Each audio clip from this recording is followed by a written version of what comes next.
Listen, I hate that you're watching this video, because if you're watching, that means you're feeling what I felt not too long ago. You boot up your console and nothing hits. Games feel like work and your friends stop logging on. You're wondering if it's you or if gaming has changed. I felt the same way and I figured out why and how to fix it. And if you give me a few minutes of your time, I'll help you get those same vibes back again that you're dearly missing.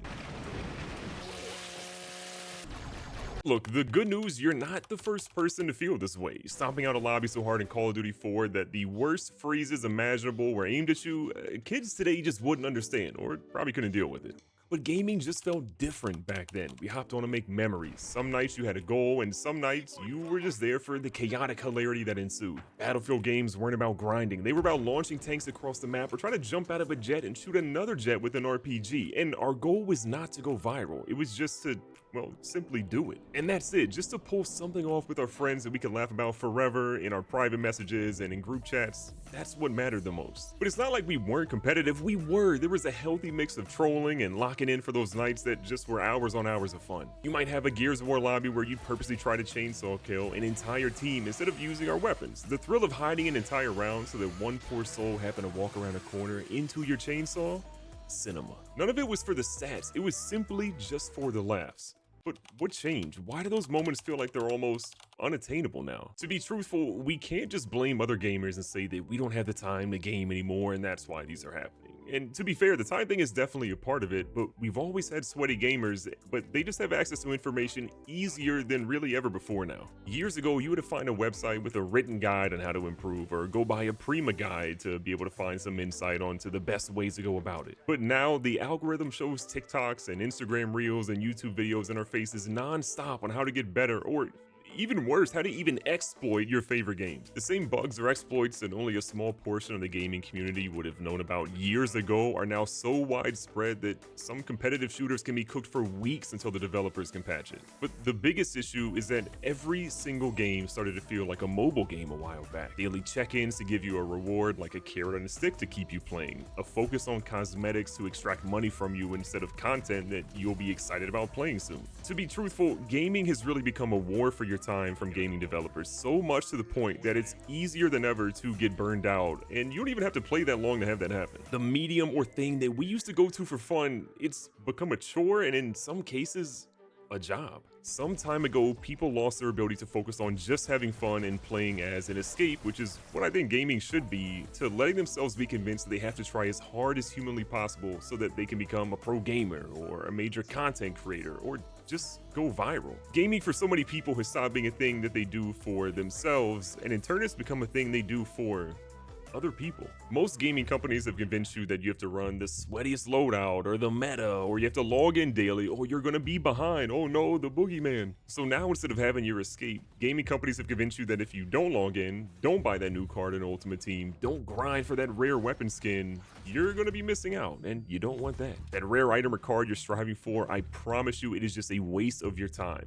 Think back to all the weapon skins or Ultimate Team cards you've ever unlocked. How many of those are you still using now? Exactly. How many times have those super rare items or cards been replaced by, you guessed it, another super rare item? More than you could probably like to imagine. We've moved from an era where we played how, when, and sort of why we wanted to an era where we're being told what to play. And that's not just from gaming companies, it's from creators, it's from streamers, it's from every single angle, including algorithms that are just putting all this pressure on you to play a certain way. We don't have to let that be how we play. We should be the ones defining how, when, and why we play. And if you're tired and you really just want gaming to hit like it used to, I'm here to tell you 3 ways that I fixed it for myself. It's important that you play a new genre of games. I love macaroni and cheese, but if I eat it every single day for a year, no matter how many times I spice it up, I am absolutely gonna hate it. And I do not want to hate mac and cheese. I mean, have you spent your time as a sweat lord in a shooter? I want you to try an entirely different genre games that still has shooting, but it has a little bit more of a story-based focus. So something like picking up an RPG or an action-adventure game like Mass Effect, Fallout, or even Red Dead Redemption. I want you to break the loop of feeling like you have to log in every day or you'll miss out, to wanting to load the game up because there's a story you can't wait to hear more about. There's a character that you can't wait to play as. There's a skill in the skill tree that you cannot wait to unlock. That's the same dopamine you were chasing when you were younger or when gaming actually hit more for you, but just in a different manner. There's something truly therapeutic about jumping into a new game, especially in a new genre, and not being amazing at it. To have to pay attention to the story and the mechanics and the tutorials that you're being taught, it'll unlock a different part of gaming that you have not felt in such a long time. Next, I want you to reach out to an old gaming friend and set up a time to play. Find a cooperative game like Split Fiction, for example, that you two can run through. It's important that your goal for these sessions is conversation and fun and not gameplay. Try to find somebody that has a great sense of humor, doesn't get mad very easily, and bonus points if they haven't played games in years. You don't realize it, but you have so many preconceived notions on what a game should or shouldn't do, what you should or shouldn't be able to do in a game, that playing with someone who's just there for the vibes and a good time, that hasn't played in a long time, it'll reset your mindset. You can focus on the fun moments, focus on trying creative ways to problem solve in the game, focus on challenging yourself to do something or beat a level that you've never thought you've been able to beat before. The perspective of somebody who is not out there playing and chasing the meta will just open up doors and pathways for you that you have not seen in forever. And lastly, I want you to reset how you think about gaming. I think this is arguably the most important one as well. Stop letting yourself think that you have to play or else you'll fall behind. Stop viewing your gaming time as unsuccessful if you don't win.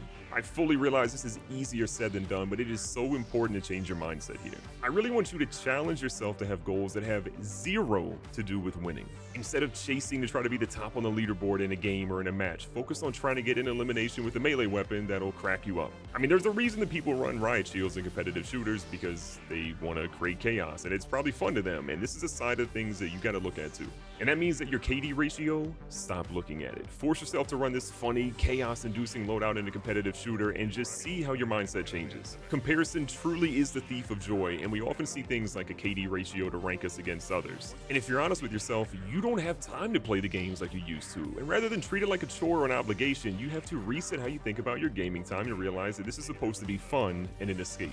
And quite frankly, one of the hardest ones to do on this list is quit while you're still having fun. Don't wait until you're tilted. We've all been there where your squad is thinking one more game, and yes, sometimes those one more games can be incredible and some of the best ones of the night, but more often than not, somebody gets angry, somebody gets tilted, and then somebody else has to leave, and now you're leaving on kind of a bad note. Your goal here is to have more "that was hilarious" moments than simply focusing on whether you won or you lost. Video games should always be something you can look forward to and feel happy with even once you turn them off for the night. Your KD, again, does not matter. Whether you had the latest item or card, does not matter. Whether you won or lost, again, does not matter. You started playing games because they were fun, because you could connect with friends, because you wanted to create moments that you could remember for a lifetime. Just because you've gotten older doesn't mean that these moments have to stop. You just have to retrain your brain when the world has told you that you need the next item or meta build out there. If this video helps you out at all, or you have tips on your own that have helped you, I'd love to hear from you in the comments below. You can check in my latest videos right now on the screen, and hell, you can subscribe if you want to see more content like this again.